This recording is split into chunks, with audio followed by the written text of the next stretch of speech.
Bonjour à tous.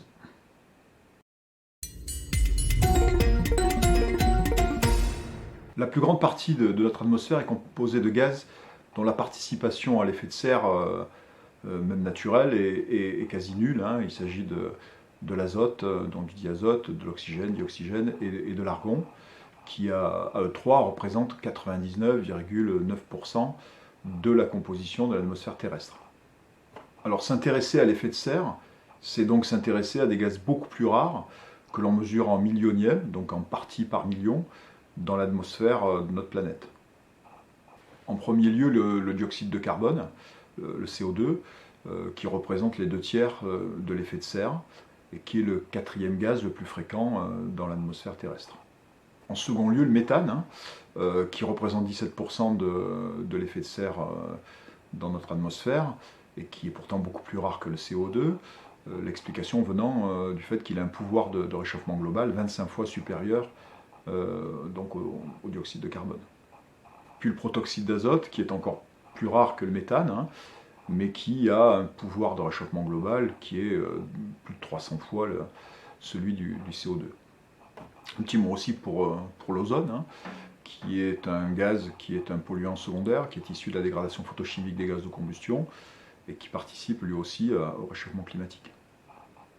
Alors pour en revenir aux gaz à effet de serre principaux, le dioxyde de carbone est issu des processus de combustion, hein, du charbon, du gaz, du pétrole, de la déforestation, qui prive aussi l'humanité du piégeage du carbone dans des arbres en train de pousser.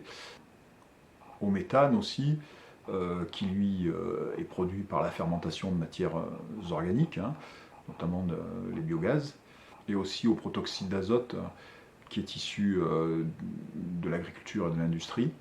On va dire que leur mode de fonctionnement et leur rôle dans le changement climatique, de même d'ailleurs que les solutions qu'il faudrait déployer, sont connus depuis des dizaines d'années.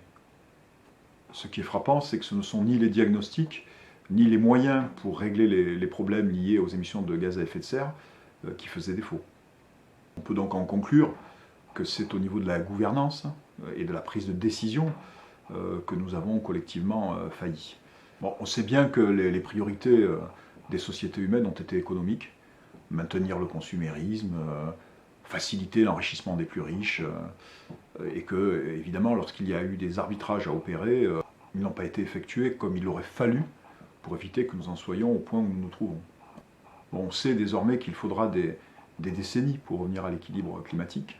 Le CO2 et le protoxyde d'azote ont une durée de vie dans l'atmosphère de plus d'un siècle. Le méthane, c'est seulement 15 ans. Donc, et on peut en déduire que les décennies d'attentisme auxquelles nous avons assisté porteront une responsabilité très lourde dans la suite des choses. Et on ne peut pas être certain du tout que ceux qui ont délaissé ces enjeux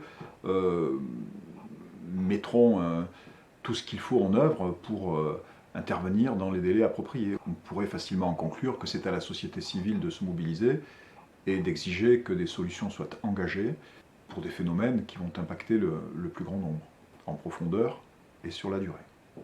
Merci, puis à bientôt.